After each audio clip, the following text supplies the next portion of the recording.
Dear comrades, sisters and brothers, revolutionary greetings to you all. I am extremely glad to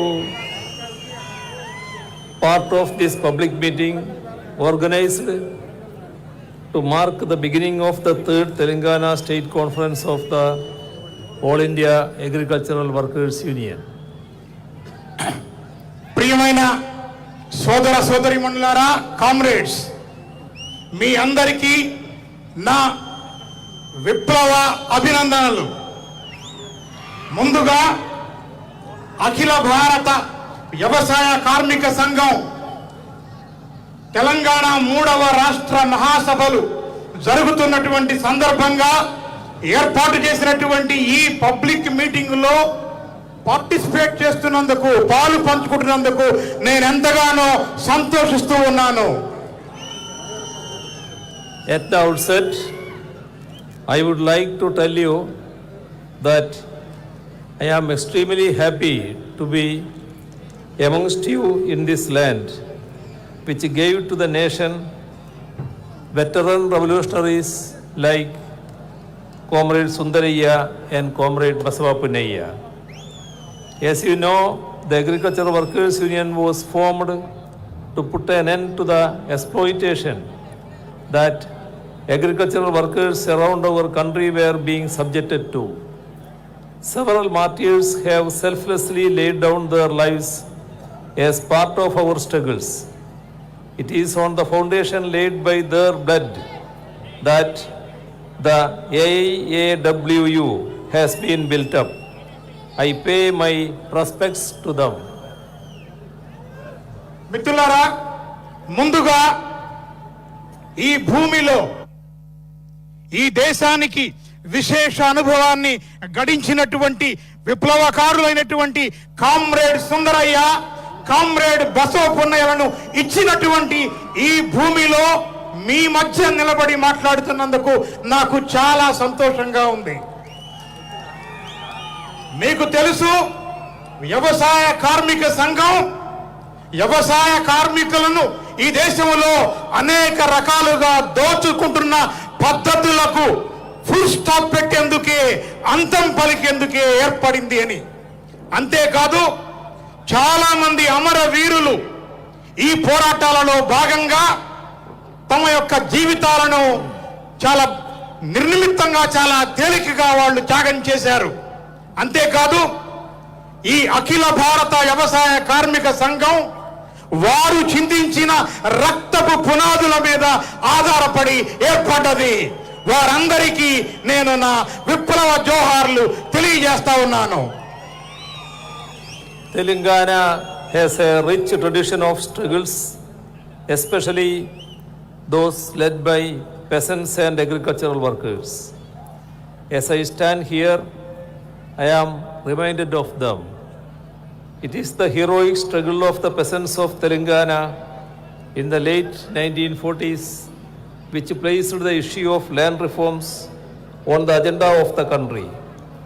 In Khammam district itself, we saw valiant struggles for land as recent as 15 years back at Mudigonda.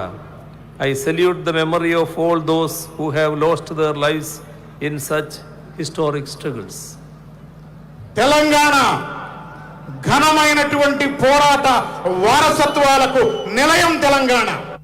అంతేకాదు, వ్యవసాయ కార్మికులు, రైతులు నాయకత్వం వహించి పోరాడినటువంటి పోరాటాలకు కేంద్రం తెలంగాణ.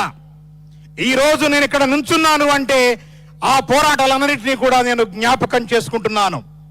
అంతేకాదు, 1940లలో వీరోచిత తెలంగాణ పోరాటంలో ఏ పోరాటం అయితే ఈ దేశంలో భూ సంస్కరణలను ఎజెండా మీదకి తీసుకొచ్చిందో ఆ పోరాటాన్ని కూడా నేను ఇవాళ జ్ఞాపకం చేసుకుంటున్నాను.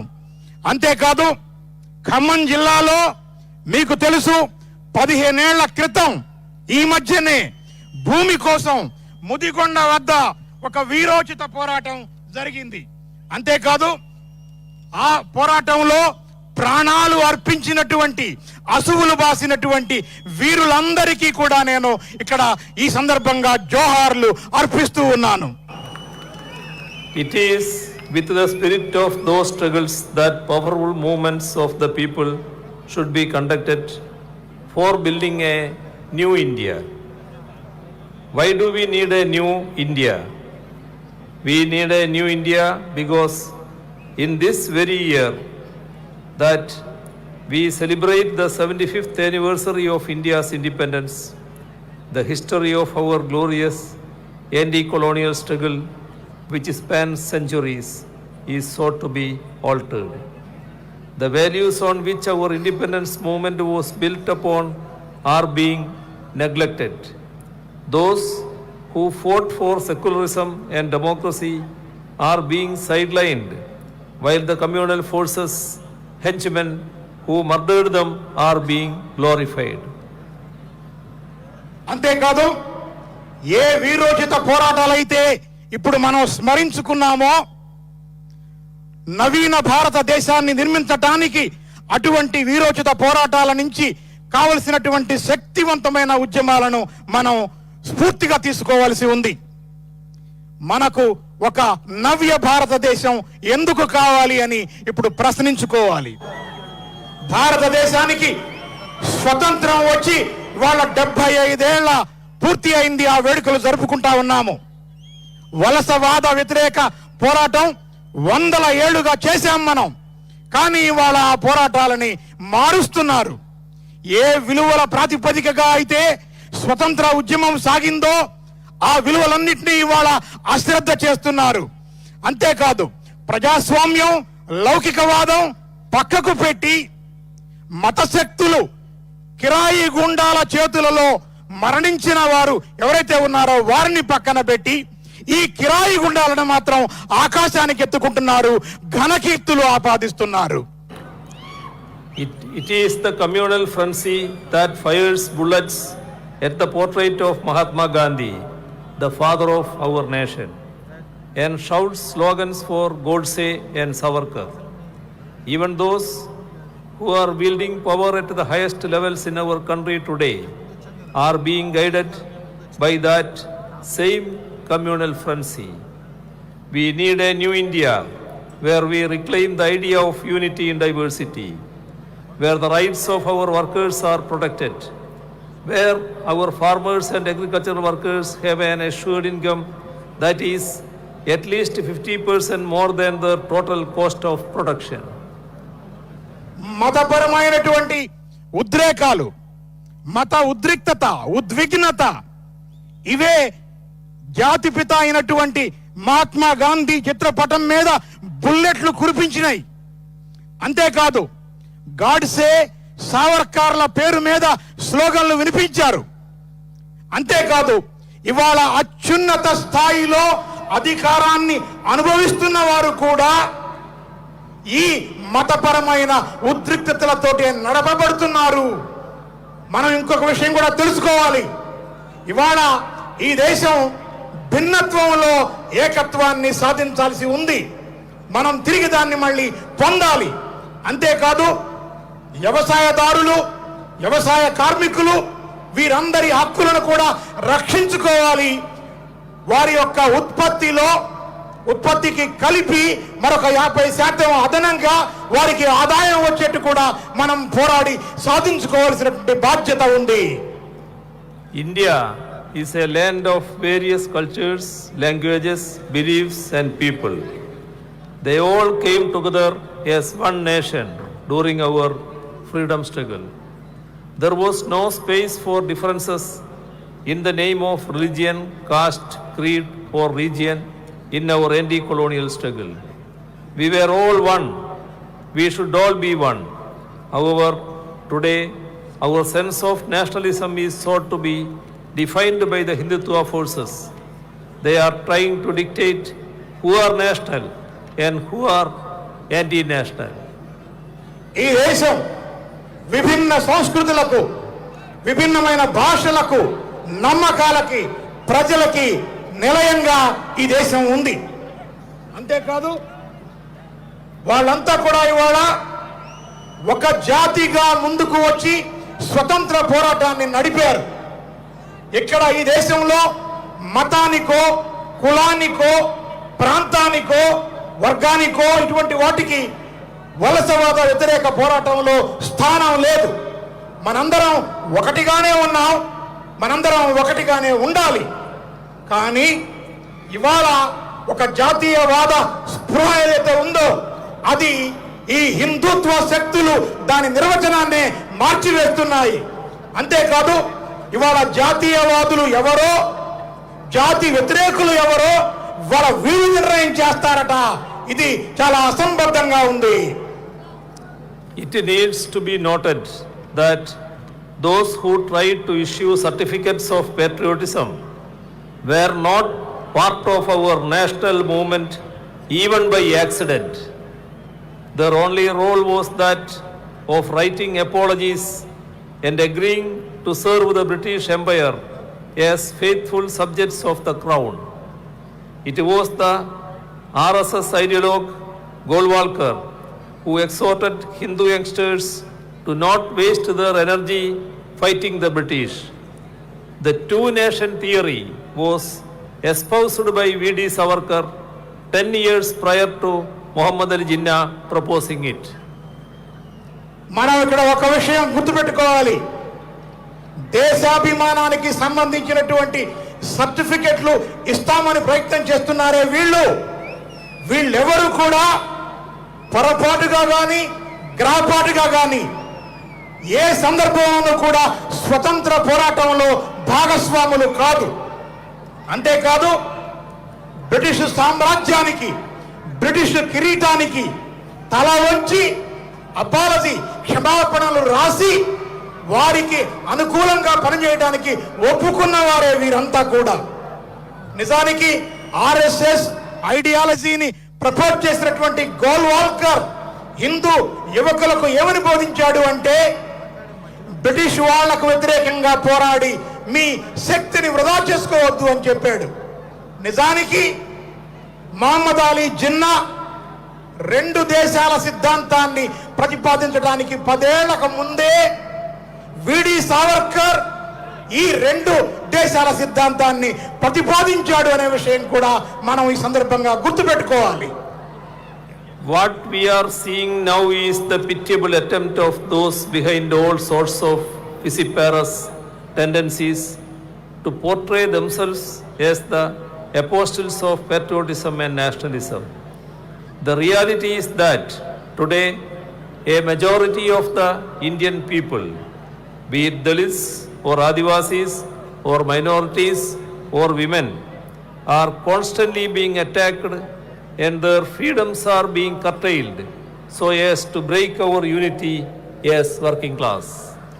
ఇవాళ దేశాభిమానానికి, జాతీయతావాదానికి మేమే ప్రథమ శిష్యులము అని చెప్పుకుంటూ ఆ వెనకాల చాలా విచ్ఛిన్నకరమైన ధోరణులకు పాల్పడుతున్నటువంటి వీళ్ళు అని మనం గమనిస్తానే ఉన్నాము. వాస్తవం ఏమిటంటే ఈ దేశంలో ఉన్నటువంటి మెజారిటీ ప్రజలు, దళితులు కావచ్చు, ఆదివాసీలు కావచ్చు, మైనారిటీలు కావచ్చు, స్త్రీలు కావచ్చు, వీళ్ళు నిరంతరం కూడా దాడులకు గురి అవుతున్నారు. అంతేకాదు వారి స్వేచ్ఛలు పోగొట్టుకుంటూ ఉన్నారు. అలాగే శ్రామిక వర్గం యొక్క ఐక్యతను విచ్ఛిన్నం చేసేందుకై వీళ్ళు నిరంతరం ప్రయత్నం చేస్తూనే ఉన్నారు. Unity in diversity is the most cherished of our ideals. However, the union government's interferences are thwarting it. Efforts to impose Hindi is a part of such interference. No one would be opposed to Hindi. At the same time, we need to realize that trying to impose Hindi by doing away with our mother tongues will affect the integrity of the nation. భిన్నత్వంలో ఏకత్వమే మనం ప్రధానంగా కోరుకున్నటువంటి లక్ష్యం. అయితే కేంద్ర ప్రభుత్వం అనేక రకాలుగా జోక్యం చేసుకుంటుంది, దీనిని బ్రేక్ చేస్తోంది. అందులో భాగంగానే ఇవాళ హిందీ భాషను కూడా అదే జోక్యంతో తీసుకొస్తుంది. ఎవరం కూడా హిందీకి వ్యతిరేకం కాదు, కానీ అర్థం చేసుకోవాల్సింది ఏమిటంటే మాతృభాషలను నిర్లక్ష్యం చేసి మాతృభాషలను పక్కకు పెట్టి కేవలం హిందీని అందరి మీద రుద్దాలి అని చూస్తే అది ఈ జాతి ఐక్యతకు వ్యతిరేకం అవుతుంది అనేది కూడా గుర్తుపెట్టుకోవాలి. When our unity is sought to be destroyed, all those who resist such attempts and ask questions to the powers that be are being branded as anti-nationals. The arrests of those who fight for the people are attempts to silence the voices of dissent. At the same time, leaders and sympathizers of the Sangh Parivar and its affiliates are allowed to go scot-free despite repeatedly stirring up trouble. RSS and the BJP government led by it is paving the way for an authoritarian and communal rule of our country. మన ఐక్యత నాశనం చేయబడుతున్నప్పుడు ఇవాళ జాతి వ్యతిరేకులుగా ముద్ర వేస్తున్నటువంటి ఈ శక్తులను మనం ఎదుర్కోవాల్సి ఉంది. Hot water. Please give him hot water. Please give him hot water.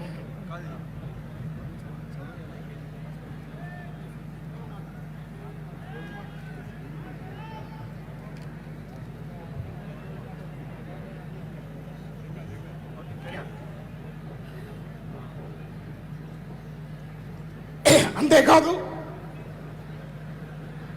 నిరసనను వినిపించేటువంటి గొంతులను arrest చేసి ఆ ప్రజల మీద వారిని సైలెన్స్ చేసేటువంటి ఒక ధోరణి కూడా మనకు కనపడుతుంది.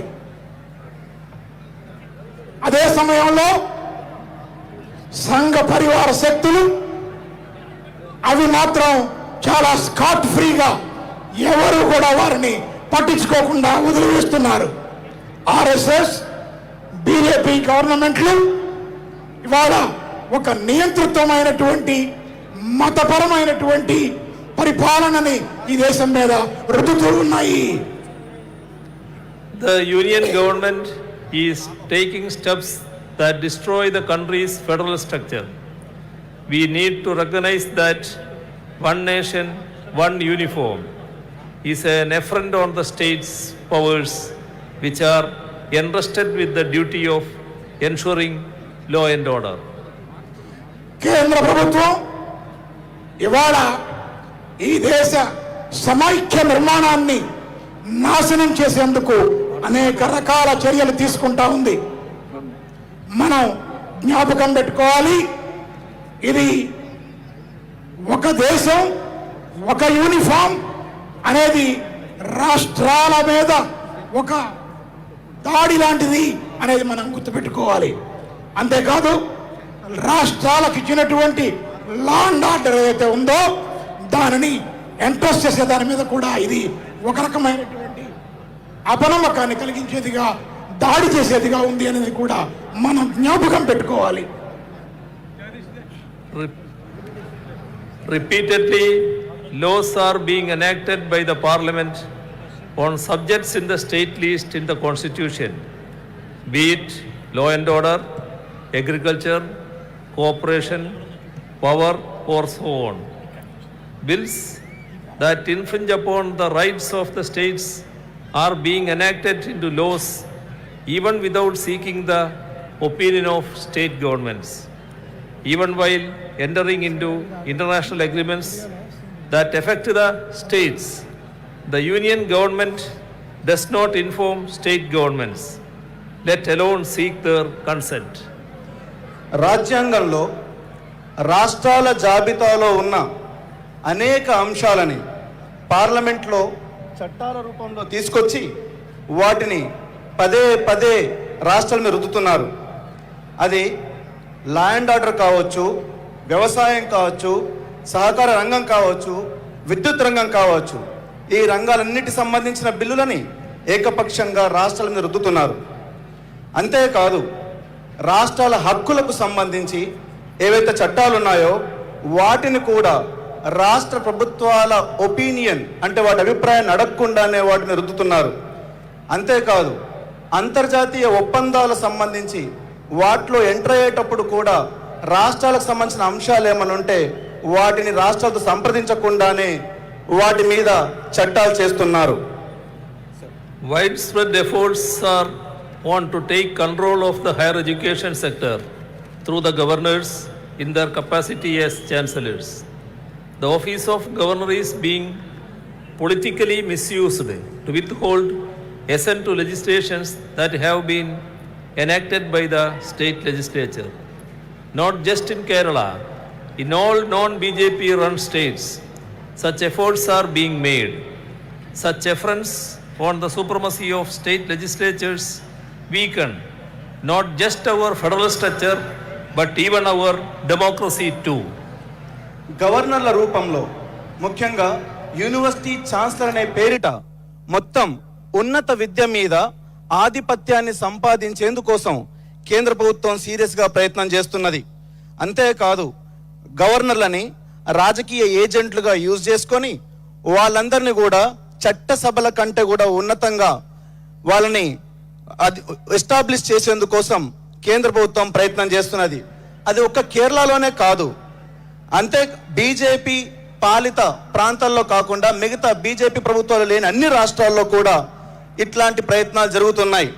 అంతేకాదు రాష్ట్ర ప్రభుత్వాలు ముఖ్యంగా శాసనసభలకు సంబంధించి వాటి సామర్థ్యాన్ని బలహీనపరిచేందుకోసం అలాగే ఈ ఫెడరల్ స్ట్రక్చర్ సమాఖ్య విధానం ఏదైతే ఉందో దాన్ని సమాఖ్య వ్యవస్థను దెబ్బకొట్టేందుకోసం ప్రజాస్వామ్యాన్ని దెబ్బకొట్టేందుకోసం ఈ గవర్నర్ల వ్యవస్థని కేంద్ర ప్రభుత్వం ఉపయోగించుకుంటున్నది.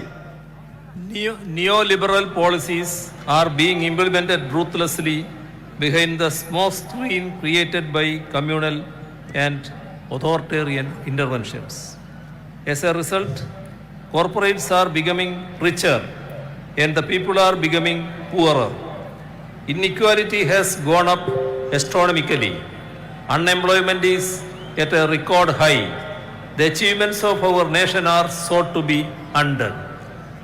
మతోన్మాదం అట్లాగే ఈ మతోన్మాద రాజకీయాల ముసుగు లోపల ఇంకొక వైపు నూతన ఆర్థిక విధానాలు అట్లాగే నయా సరళీకృత ఆర్థిక విధానాలను కూడా మన ప్రజానికం మీద కేంద్ర ప్రభుత్వం రుద్దుతున్నది.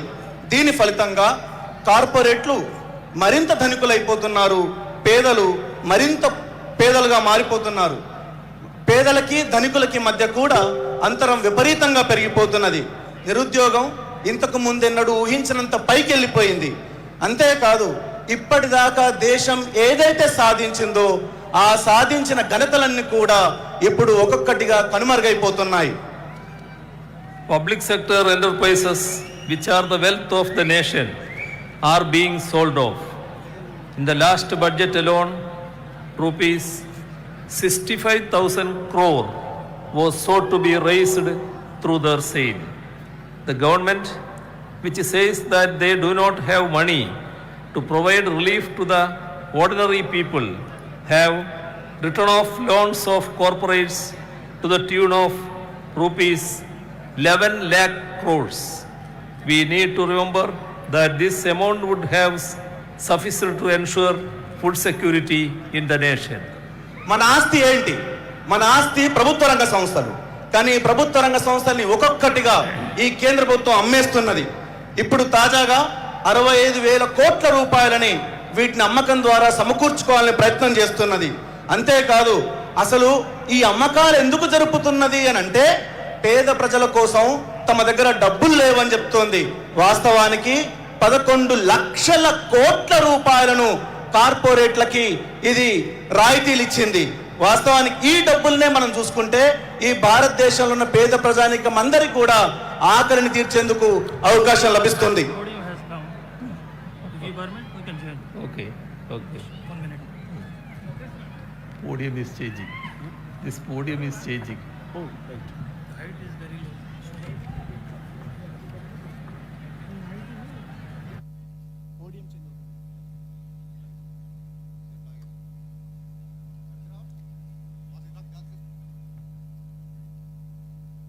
మరి దానికి అదేం లేదుగా.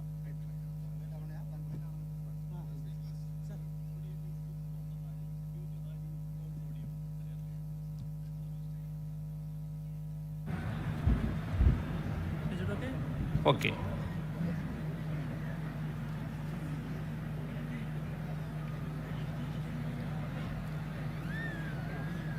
It needs to be noted that it was under pressure from the left. A scheme for rural employment, the MGNREGS, was prepared during UPA 1. As you know, the left was supporting it on the basis of a common minimum program. It was envisaged as a scheme that would aid the rural population, especially our agricultural workers in their distress. But allocation for the same and work days under it are repeatedly being cut down. మనం గ్రామీణ ప్రాంతాల్లో చూస్తే ఈ ఉపాధి హామీ పథకం ఏదైతే ఉందో అది వామపక్షాల మద్దతుతో ఉన్న యూపీఏ ప్రభుత్వం అప్పుడు వామపక్షాల ఒత్తిడితోని దాన్ని తీసుకొచ్చింది. గ్రామీణ ప్రాంతాల్లో పేద ప్రజానికానికి 100 రోజుల పనిని అది గ్యారంటీ చేసింది. అలాంటి పథకం ఇప్పుడు ఉన్న పరిస్థితుల్లో చాలా అవసరం. కానీ రోజు రోజుకి ఆ పథకాన్ని దానికి కేటాయించే డబ్బుల్ని ఈ ఎన్డీఏ ప్రభుత్వం తగ్గిస్తూ వస్తున్నది. అలాగే పనిదినాలను కూడా కోత కోస్తూ వస్తున్నది. When the NDA government came to power in 2014, 4,21,000 posts were lying vacant in the central services. Now it has gone up to 10 lakh. Despite that, over the last 8 years, only 0.33% of the applicants have got posting. 3,03,000 vacancies are left unfilled in Indian Railways. In the armed forces, 1,25,000 posts, and in the defense services, 2 lakh civil posts are lying vacant. Yet the Agnibus scheme with temporary appointments is being implemented. This is in a country in which 42% of the youth between ages 20 and 24 are unemployed. 2014లో ఈ NDA ప్రభుత్వం అధికారంలోకి వచ్చినప్పుడు 4,21,000 vacant పోస్టులు కేంద్ర ప్రభుత్వంలో ఉండేటివి. అవి ఇప్పుడు 10 లక్షలకు చేరినాయి. ఇవన్నీ 8 ఏళ్లలోనే ఈ ఖాళీలు ఇట్లా పెరుగుతూ పోయినాయి. అయితే ఇప్పటి వరకు 100కి 0.33% పోస్టులు మాత్రమే, అప్లికేషన్స్ మాత్రమే పరిశీలించబడ్డాయి, వాటిని మాత్రమే పోస్ట్ అయ్యాయి. 3.303 లక్షల వేకెన్సీ అంటే 3,03,000 వేకెన్సీస్ ఏవైతే ఉన్నాయో అవి ఇండియన్ రైల్వేస్లో ఉంటే ఆర్మ్డ్ ఫోర్సెస్ అంటే ముఖ్యంగా సాయుధ దళాలు మనం ఏమైతే సైన్యం గురించి మాట్లాడతామో అందులో 1.25 లక్షలు అందులో పోస్టులు ఖాళీగా ఉన్నాయి. అట్లే రక్షణ శాఖ డిఫెన్స్ సర్వీసెస్లో 2 లక్షల సివిల్ పోస్టులు ఖాళీగా ఉన్నాయి. అయితే ఇవన్నీ ఒకవైపు ఉంటే అగ్నిపత్ పేరిట ఈ మొత్తం పర్మనెంట్ వేకెన్సీస్ పర్మనెంట్గా నింపకుండా టెంపరీ ఉద్యోగాలతో వాటిని నింపేందుకోసం ఈ ప్రభుత్వం ప్రయత్నం చేసింది. ఇది ఎట్లాంటి పరిస్థితిలో ఉందంటే ఒకవైపు మన భారతదేశం యంగ్ భారత్ అంటాం, అంటే 20 నుంచి 24 ఏళ్ల లోపు ఉండే జనాభా మొత్తం భారతదేశంలో 42% ఉన్న ఈ టైంలో నిరుద్యోగాన్ని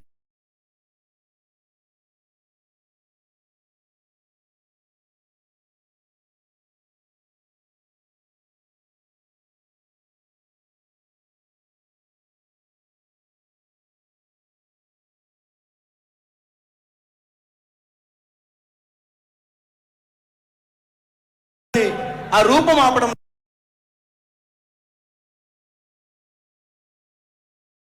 person have stopped looking for employment as jobs are simply not available. In 2016-17, there were 11,29,000 employees in central PSUs. In 2021, it has come down to 8,61,000. In 5 years, there has been a reduction of 2,68,000 employees. మన భారతదేశంలో ఉద్యోగాలు ఆర్థిక పరిస్థితికి సంబంధించి survey చేసే ఒక సంస్థ ఉంది. దాన్ని centre for monitoring Indian economy అని అంటారు.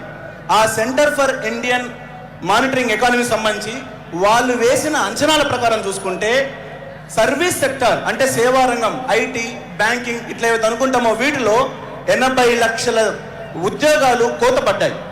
ఇంకోవైపు 90 కోట్ల జనాభా, మన భారతదేశంలో 140 కోట్ల జనాభా ఉంటే అందులో 90 కోట్లు పనిచేయదగ్గ జనాభా ఉంది.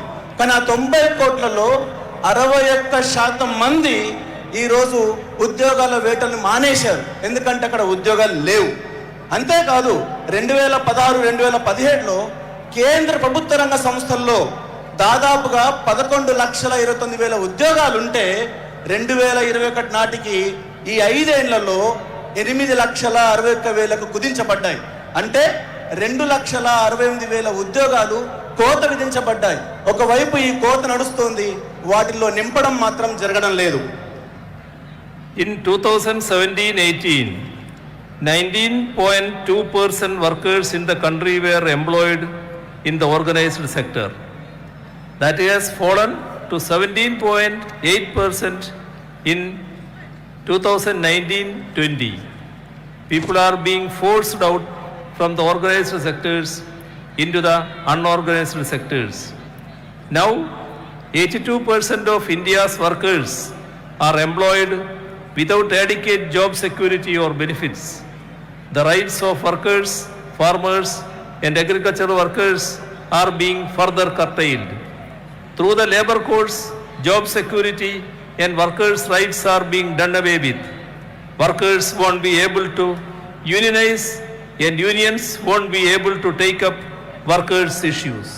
2017-2018 లోపల ఆర్గనైజ్ సెక్టర్ అంటే సంఘటిత రంగం ఎక్కడైతే ఒకే దగ్గర కొన్ని వందల మంది పనిచేస్తారో అట్లాంటి ప్రాంతంలో 19.2% వర్కర్లు అంటే కార్మికులు అందులో చేర్చుకోబడితే 2019-20 నాటికి అది 17.8% పడిపోయింది.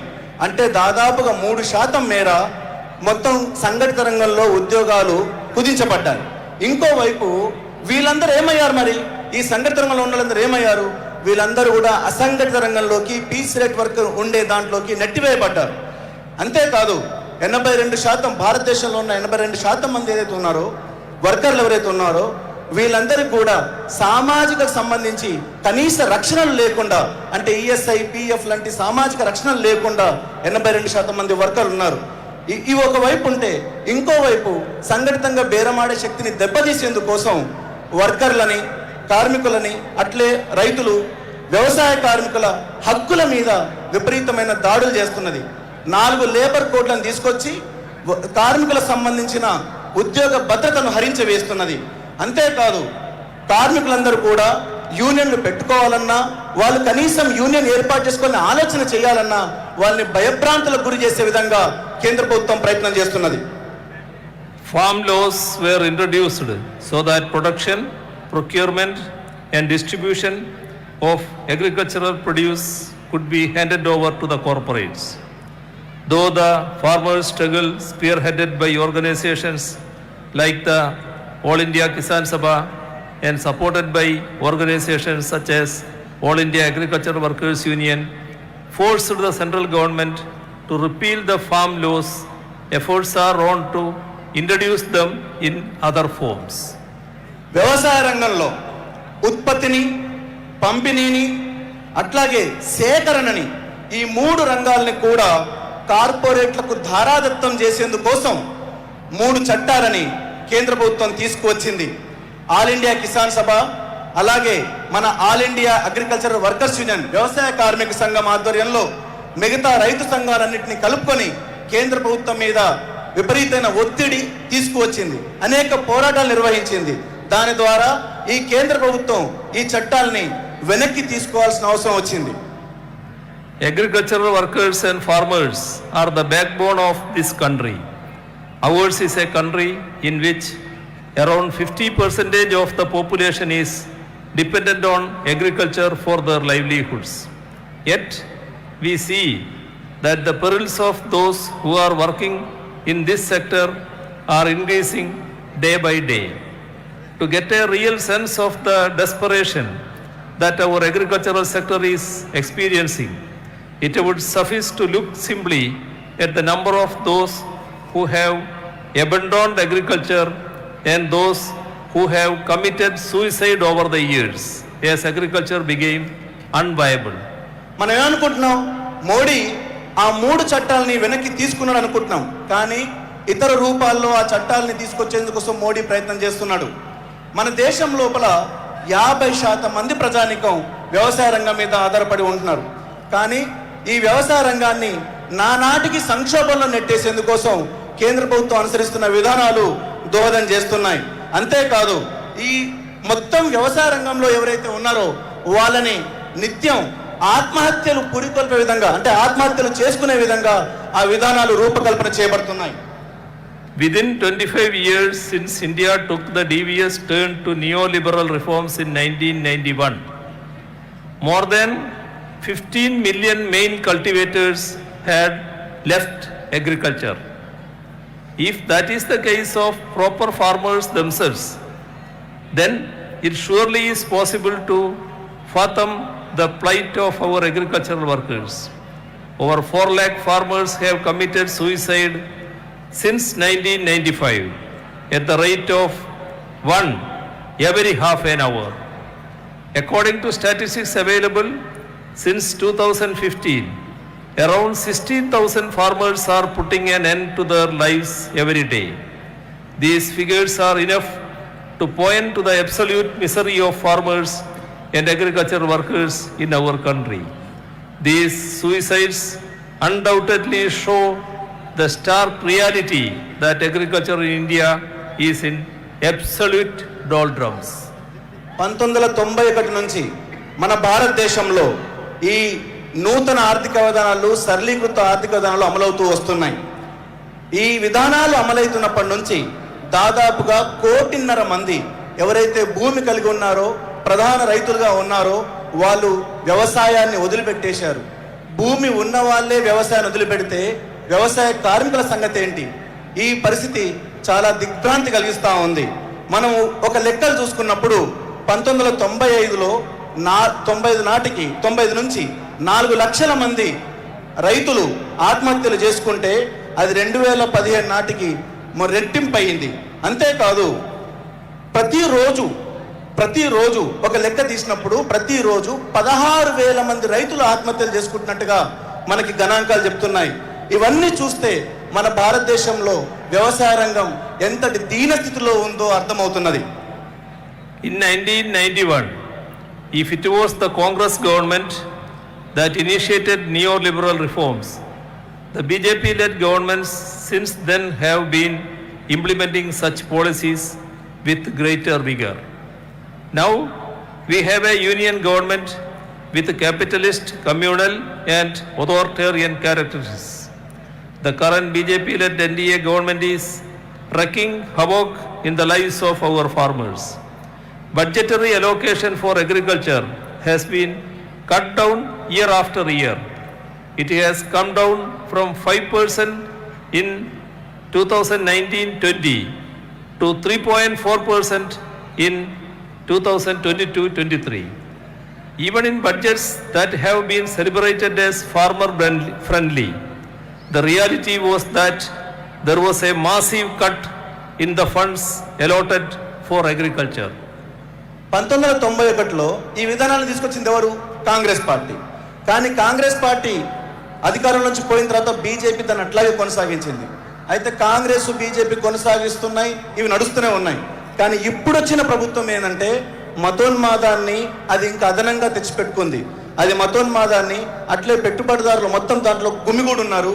వీళ్ళందరూ కలిసి మొత్తం ఈ విధానాలని రైతాంగం మీద దాడి చేస్తున్నారు.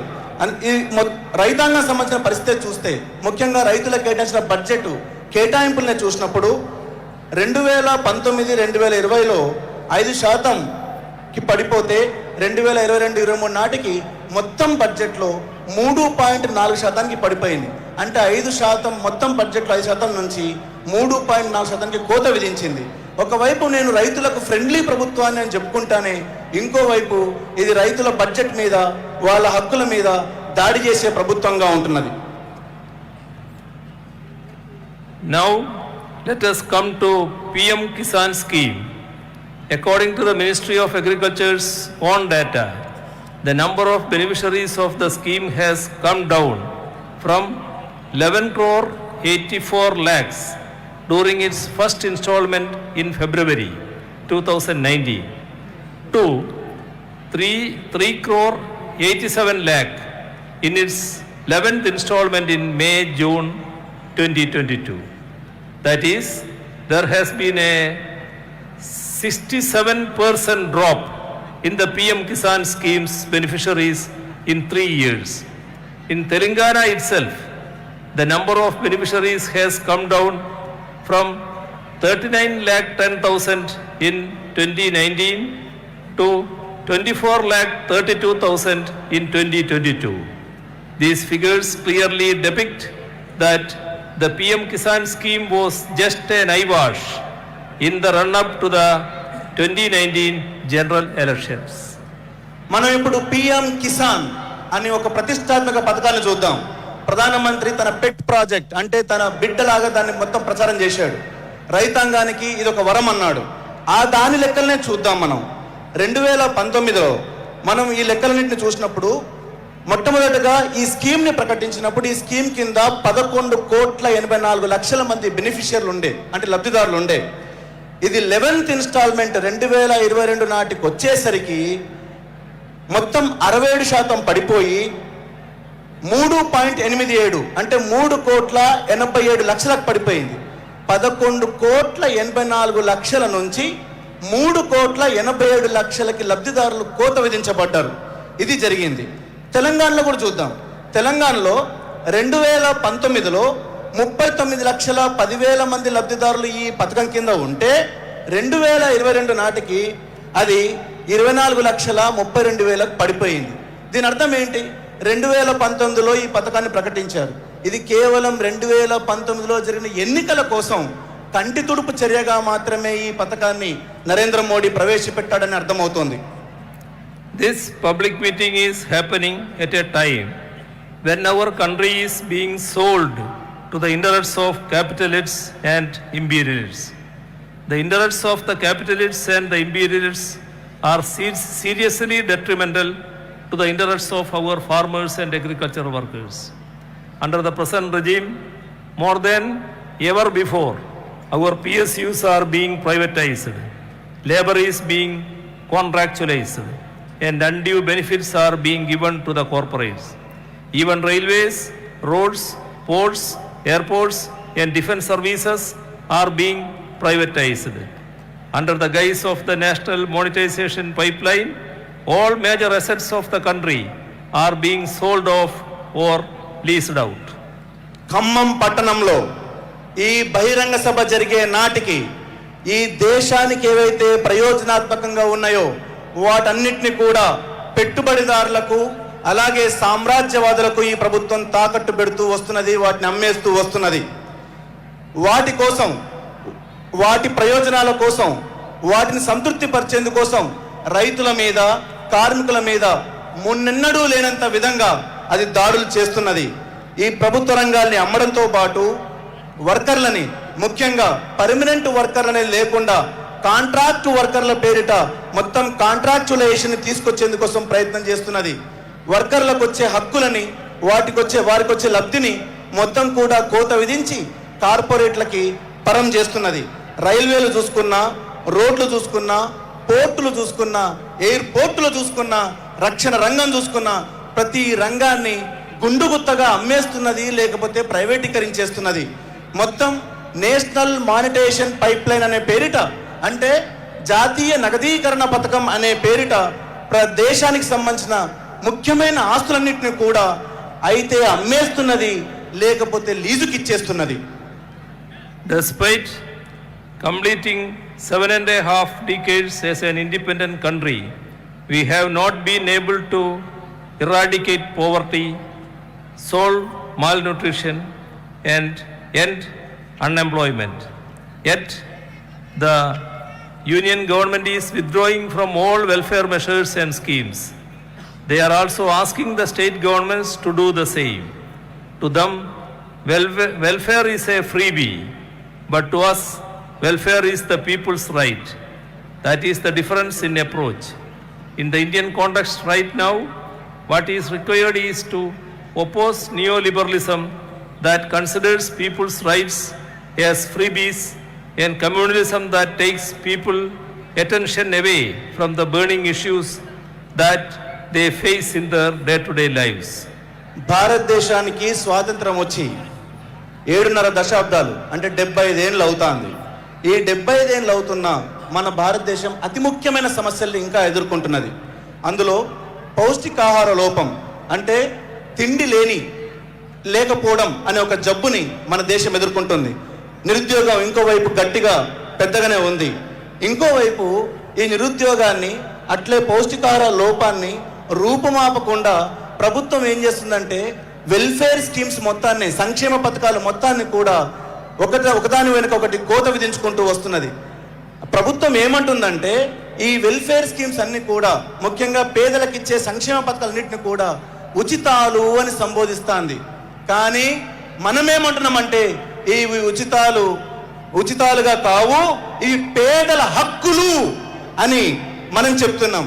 ఇదే మనకి కార్పొరేట్లకి తేడా, ఇదే మనకి ఎన్డీఏ ప్రభుత్వానికి తేడా. ఈ తేడాతోనే మనందరం ఇప్పుడు ఇంకొక కర్తవ్యాన్ని తీసుకోవాల్సి ఉంటుంది. అదేంటంటే మొత్తం నూతన ఆర్థిక విధానాలు, నయా సరళీకృత ఆర్థిక విధానాలతోని ఈ ప్రభుత్వం అట్లాగే మతోన్మాదాన్ని జోడించి ఏదైతే మన మీద దాడి చేస్తూ వస్తున్నదో, వాళ్ళు మన సంక్షేమ పథకాలను దెబ్బతీస్తున్నారో వాటికి వ్యతిరేకంగా పెద్ద ఎత్తున పోరాటాలను చేయాల్సిన అవసరం ఉన్నది. For that, you need an ideology that has a sound understanding of both communalism and neoliberalism, and a political party that functions based on that ideology.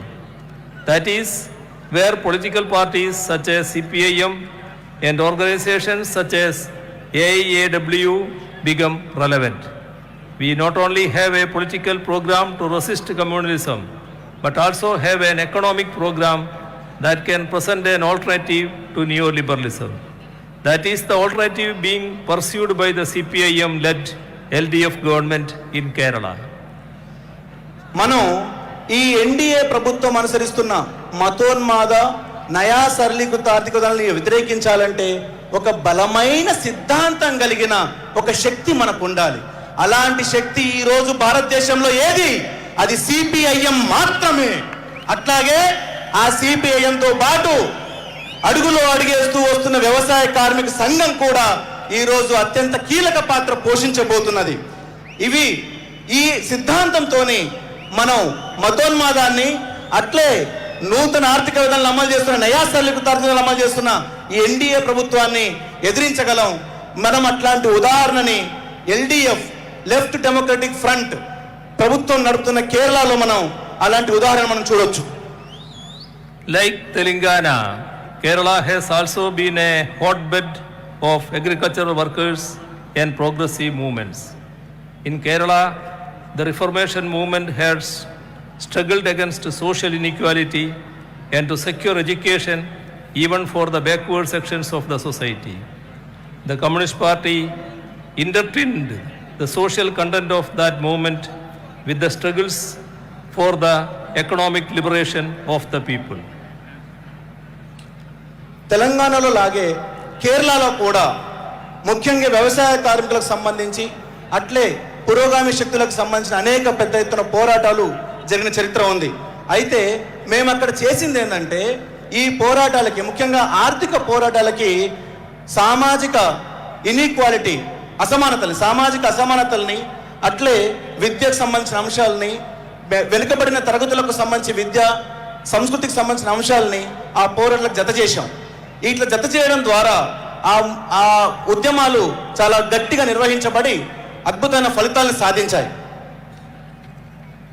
Issues such as class exploitation, wage inequality, and working conditions were taken up by the party. This created a situation in which exploitation is far lesser in Kerala as compared to other places in the country. And once the Communist Party came to power in Kerala in 1957, specific interventions were made to alter the feudal land relations and improve the living conditions of the people. Ever since, progressive governments in Kerala have sought to implement welfare measures, ensure literacy, improve public education, provide quality public health services, enable decentralization by strengthening local self-governments and so on. I am not going into the details as I am sure you are aware of it. ఇంతకుముందే చెప్పినట్టు కేవలం ఆర్థిక అంశాల చుట్టూతే కాకుండా సామాజిక అసమానతలకు సంబంధించిన అంశాలను కూడా కమ్యూనిస్టు పార్టీ జత చేసి అనేక పోరాటాలని అక్కడ చేసింది. ముఖ్యంగా 1957లో అక్కడ కమ్యూనిస్టు పార్టీ అధికారంలోకి వచ్చిన తర్వాత నుంచి ఫ్యూడల్ ల్యాండ్ రిలేషన్స్ అంటే భూ సంబంధాలని అది దెబ్బతీసింది. మొత్తం పేద ప్రజలందరూ కూడా భూమిని పంచిపెట్టింది. అప్పటి నుంచి సంక్షేమ పథకాలను అమలు చేయడంతో పాటు అక్షరాస్యత, ఈరోజు భారతదేశంలోనే అత్యధిక అక్షరాస్యత ఉన్న రాష్ట్రం ఏది? అది కేరళ. అట్లాగే మొత్తం ప్రభుత్వ వైద్యాన్ని కూడా అభివృద్ధి చేసింది. ఇట్లా చెప్పుకుంటూ పోతే అనేకం ఉంటాయి. అయితే వీటన్నిటి గురించి మీకు తెలుసు, ఇప్పుడు నేను వాటి గురించి చెప్పబోట్లేదు. In 2016, the LDF came to power once again in Kerala when neoliberal policies were spiking up inequalities across the country. Our focus was on protecting the public sector, on strengthening social welfare, on improving the public health and public education systems, and on developing infrastructure so as to benefit all sectors including agriculture and industry. Over the last 6.5 years, we are seeing that the people's alternative pursued by the LDF government in Kerala is bearing fruit.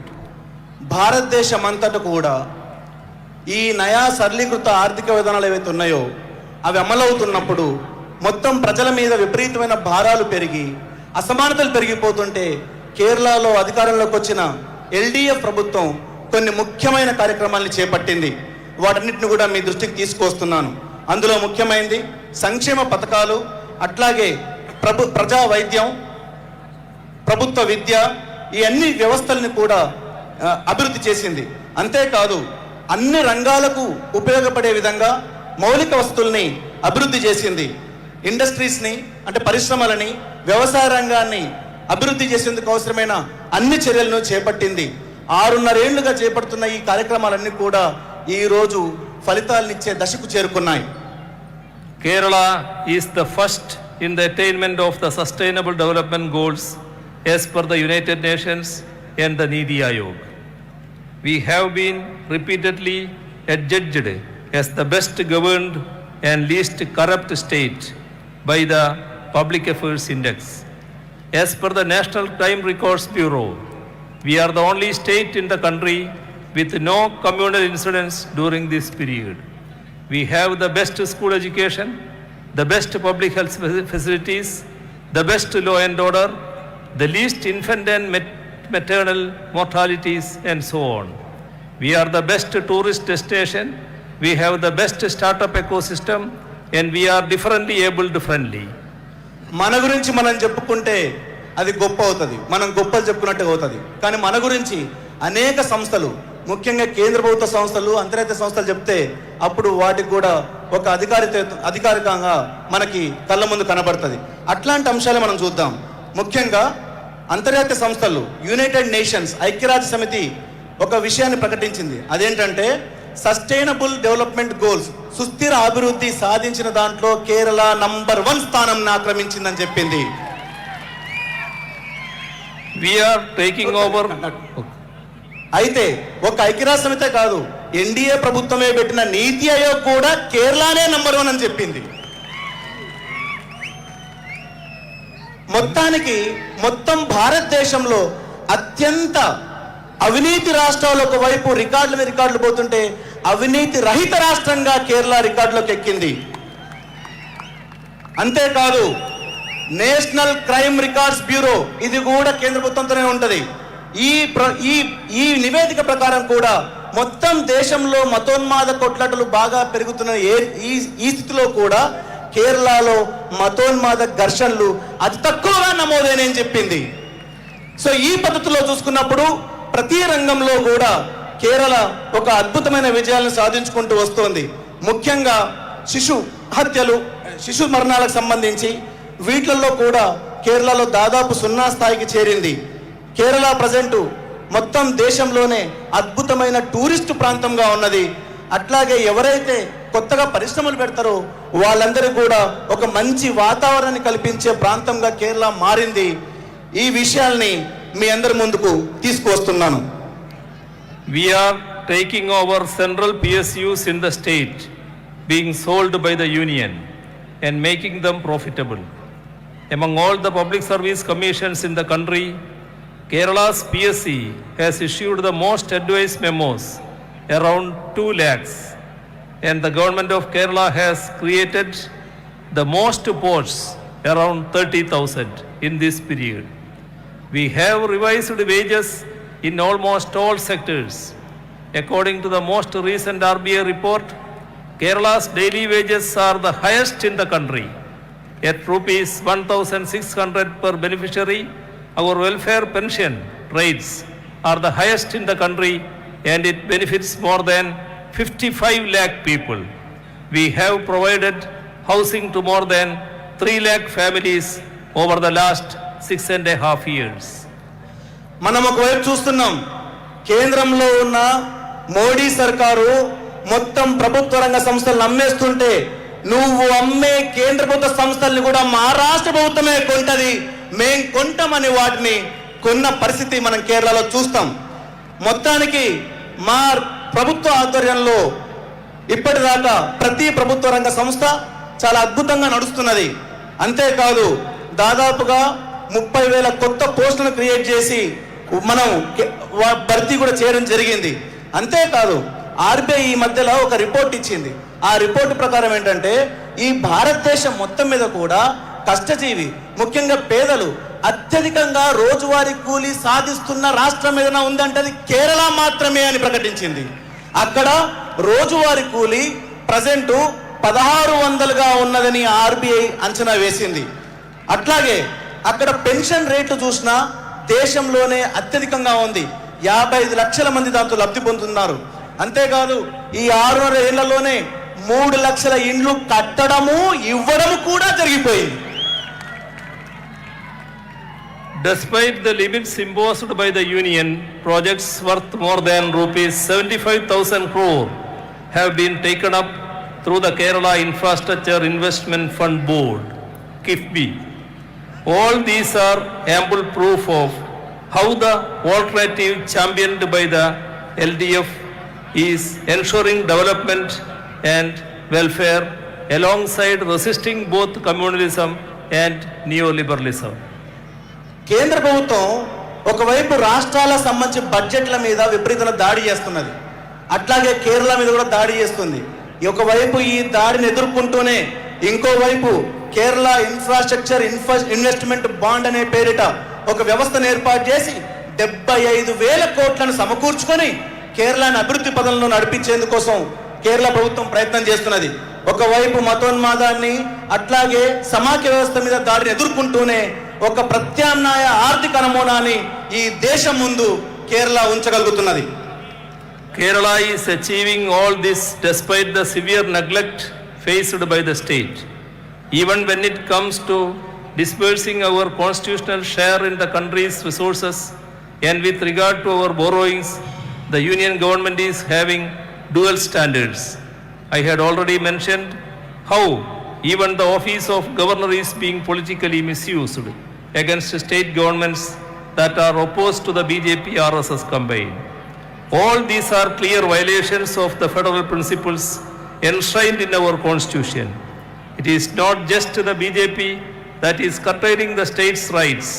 In fact, it was the Congress that initiated this tendency of the union government meddling into the state's affairs. సమాఖ్య వ్యవస్థ మీద దాడి మొత్తం దేశమంతా జరుగుతోంది. అందులో భాగంగా కేరళ మీద ఇంకా సీరియస్గా జరుగుతున్నది. నేను ఇంతకుముందే చెప్పాను, గవర్నర్ల రూపంలో మొత్తం శాసన వ్యవస్థలో కూడా జోక్యం చేసుకోవడం అనేది విపరీతంగా పెరిగిపోతున్నది. ఈ బీజేపీ ఆర్ఎస్ఎస్ ఎజెండాని గవర్నర్ ద్వారా అమలు చేసేందుకోసం అదొక సీరియస్ ప్రయత్నం చేస్తున్నది. సమాఖ్య వ్యవస్థ మీద దాడి అనేది బీజేపీ ఒకటే కొత్తగా చేస్తుంది ఏం కాదు. వాస్తవానికి ఇంతకంటే ముందే కేంద్రంలో అధికారంలో ఉన్న కాంగ్రెస్ ఇలాంటి సంస్కృతికి ఆజ్యం పోసింది. దాని నుంచి ఇప్పుడు ఇది కొనసాగుతున్నది. The CPIM has that glorious tradition of conducting struggles to safeguard our country and its people. The historic struggles of Telangana, Punnapravalar and Tebaga are all in our minds. If you look at the recent past in Tamil Nadu, we have fought to ensure that Dalits have the right to use public roads. In Karnataka, we have fought against the inhuman practice of Madesana, which forced Dalits to roll over food waste.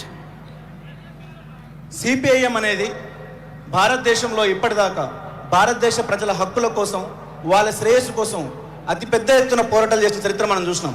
మన తెలంగాణ గడ్డ మీద అట్లాంటి పోరాటాలు జరిగినాయి. అట్నే పునఃప్రవాహాలు జరిగినాయి, తెబాగాలు జరిగినాయి. ఈ పోరాటాలన్నీ కూడా ప్రజల సమస్యల్ని ముందుకు తీసుకురావడం, వాటిని ఎజెండా చేయడం, వాళ్ళ హక్కుల్ని సాధించడం కోసం జరిగిన పోరాటాలు మనం చూడొచ్చు. అంతేకాదు, లేటెస్ట్గా తమిళనాడులో దళితులు రోడ్లు వాడకుండా ఉండే ఒక పద్ధతి ఉన్నది. దాని మీద కూడా సిపిఎం పోరాడింది. కర్ణాటకలో మడే స్నాన అంటే ఏదైతే మనం తిని పడేస్తామో, ఎంగిలి అన్నం ఉంటుందో, ఎంగిలి ఏదైతే అన్నం పడేస్తారో ఆ దాని మీద వీళ్ళను బొర్లిచ్చే ఒక సంస్కృతి ఉంది. ఈ సంస్కృతికి వ్యతిరేకంగా కూడా సిపిఐ మాత్రమే కొట్లాడింది. In UP's Muzaffarnagar, it was the left parties that built homes for the victims of communal riots. In Odisha's Kanhamal, it was the CPIM that opened up its party offices for the Christians who lost their places of worship in the communal riots. I had already stated that in Kerala, which is governed by the LDF, there has not been even a single instance of communal violence over the last six and a half years. Yogi Adityanath పాలిస్తున్న Uttar Pradesh మనం చూస్తున్నాం. అక్కడ మతోన్మాద కొట్లాటలు విపరీతం జరుగుతున్నాయి. అక్కడ ముజఫర్ నగర్ లో ఈ మతోన్మాద కొట్లాటల్లో ఎవరైతే ఇల్లు కోల్పోయారో వాళ్ళకు ఇల్లు కట్టించే పనిని సిపిఎం చేసింది. వాళ్ళకి ఇల్లు సాధించే వరకు వాళ్ళెంబ నిలబడ్డది. అంతేకాదు, ఒరిస్సాలోని కందమాల్లో కూడా మొత్తం క్రిస్టియన్లని వాళ్ళ ప్రార్థనా స్థలం నుంచి వెళ్ళగొడితే సిపిఎం ఆఫీసుల్లో వారందరికీ ఆశ్రయం ఇచ్చింది. అయితే ఇదంతా దేశమంతా జరుగుతుంటే మనం సిపిఎం గా అధికారంలో ఉన్న కేరళలో ఏం జరిగింది? 6.5 ఏళ్లుగా ఈ మతోన్మాద శక్తులు ఒక్క ఘర్షణ కూడా రేపేందుకు భయపడిపోయినాయి. అసలు అక్కడ ఇప్పటిదాకా ఒక్కటి కూడా మతోన్మాద కొట్లాట నమోదే చేసుకోలేదు అని మీకు సందర్భంగా తెలియజేసుకుంటున్నాను. Yes, I had mentioned in the beginning, in Telangana, we have led struggles for land in Mudigonda in the recent past, and just over 100 kilometers from here in Jakkalodi, we are currently leading the struggles of tens of thousands for land and housing. Despite police excesses, we have not backed down. When 4,000 huts were destroyed by the administration, we reiterated our commitment to the people and the struggle by building 10,000 huts. ఇంతకు ముందే చెప్పినట్టు ఈ తెలంగాణ గడ్డ కూడా పోరాటాల గడ్డ. ఈ స్థలానికి కేవలం ఒక 100 కిలోమీటర్ల దూరంలో ముదిగొండ అనే ప్రాంతం ఉంది. ఆ ముదిగొండలో జరిగిన వీరోచిత పోరాటం మనందరికీ తెలుసు. అలాగే ఈరోజు ఇళ్ల స్థలాల కోసం మొత్తం రాష్ట్ర వ్యాప్తంగా పెద్ద ఎత్తున పోటీ జరుగుతున్నాయి. ముఖ్యంగా వరంగల్ జిల్లాలోని జక్కలొద్దిలో, అలాగే హన్మకొండ జిల్లాల్లో పెద్ద ఎత్తున గుడిసెల పోటీ జరుగుతున్నాయి. అక్కడ వేలాది మంది ప్రజలు గుడిసెలు వేసుకొని తమ ఇళ్ల స్థలాల హక్కుల కోసం ఆడ పోరాటం చేస్తున్నారు. ఒకవైపు పోలీసులు ఆ ఇళ్లని కూలగొట్టేస్తే, వాటిని తగలబెట్టేస్తే, బుల్డోజర్తో నూకేస్తే, కాలబెట్టేస్తే మళ్ళీ చెక్కు వెనక్కి తిరగకుండా, మడిమ తిప్పకుండా అక్కడి నిలబడి ఈ రోజు గుడిసెలు వేసుకొని నివాసం ఉంటున్న స్థితిని మనం చూస్తున్నాం. ఇప్పటికి కూడా 10,000 గుడిసెలు అక్కడ ఉన్నాయి.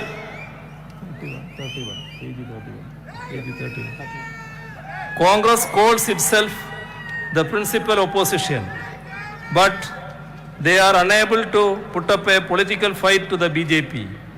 In fact, the Congress is functioning as a recruitment agency for the BJP. Only the left and democratic parties can fight the BJP RSS campaign effectively. For that, it is important to strengthen the CPIM organizationally and electorally. That is precisely what the people of Telangana are yearning for now. The people of Khammam can show the way forward to the people of Telangana. ఈ దేశంలో ప్రతిపక్షం ఎవరయ్యా అంటే మేమే అని కాంగ్రెస్ అంటాంది. కానీ కాంగ్రెస్ ఏ రోజు కూడా నిజమైన ప్రతిపక్షంగా లేదు. పైపెచ్చు అది బీజేపీకి రిక్రూట్మెంట్ ఏజెన్సీగా పనిచేస్తున్నది. బీజేపీలోకి తన క్యాడర్ని పంపిస్తూ ఉన్నది. ఒక్క వామపక్షాలు ముఖ్యంగా సిపిఐఎం మాత్రమే ఒక నిజమైన ప్రతిపక్షంగా ఈరోజు దేశంలో కనబడుతున్నది. అందుకోసమే మీ అందరికీ నేను ఒక విజ్ఞప్తి చేస్తున్నా.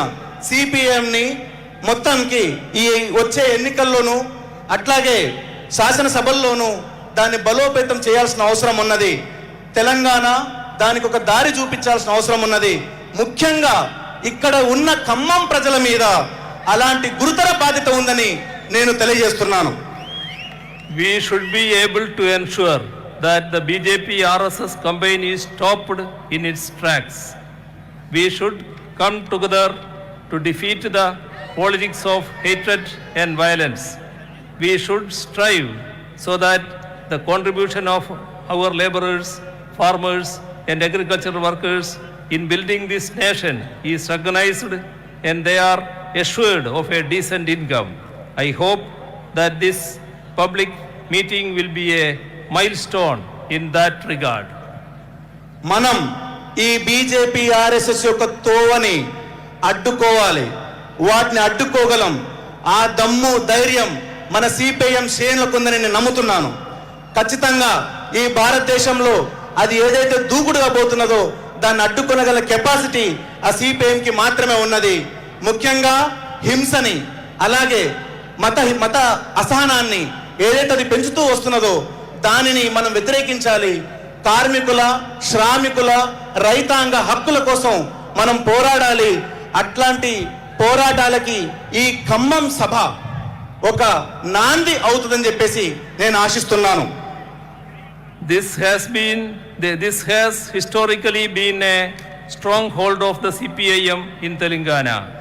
The CPIM here has always stood by the people. The days ahead of us will be filled with the struggles.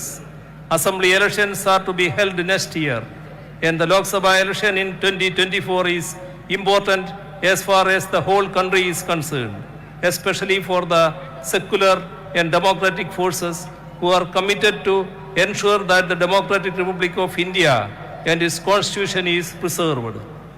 మొత్తం భారతదేశంలోనే కమ్యూనిస్ట్ పార్టీ ముఖ్యంగా సిపిఐఎం బలంగా ఉన్న రాష్ట్రాల్లో తెలంగాణ కూడా ఒకటి.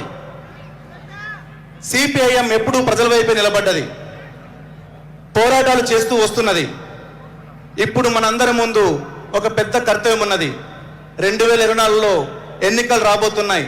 మొత్తం దేశమంతా దాని వైపు చూస్తున్నది. ముఖ్యంగా సెక్యులర్ శక్తులు, లౌకిక శక్తులు, పురోగామి శక్తులన్నీ కూడా సిపిఐఎం వైపు చూస్తూ ఉన్నాయి. అందుకోసమే మొత్తం భారతదేశాన్ని, దాని రాజ్యాంగ స్వభావాన్ని, అట్లాగే దాని గణతంత్ర స్వభావాన్ని, ఈ రాజ్యాంగ హక్కుల్ని పరిరక్షించాలంటే ఈ ఎన్నికలు మనకు అత్యంత ముఖ్యమైనవని మనం అందరం గుర్తించాలి. Comrades, I conclude by extending revolutionary greetings to the 3rd Telangana State Conference of the All India Agricultural Workers Union and declaring this huge rally inaugurated. Comrades, ఈ సందర్భంగా నా విప్లవాభినందనలు తెలియజేస్తున్నాను. 3వ తెలంగాణ రాష్ట్ర వ్యవసాయ కార్మిక సంఘం మహాసభల్ని, ఈ మహాసభలు ఆ సందర్భంగా జరిగిన పెద్ద ర్యాలీ, ఈ ప్రారంభోత్సవాన్ని ఈ సందర్భంగా జరుపుకుంటున్నామని తెలియజేసేందుకు సంతోషిస్తున్నాను. మీ అందరికీ కూడా మరోసారి విప్లవాభినందనలు తెలియజేస్తూ ముగిస్తున్నాను.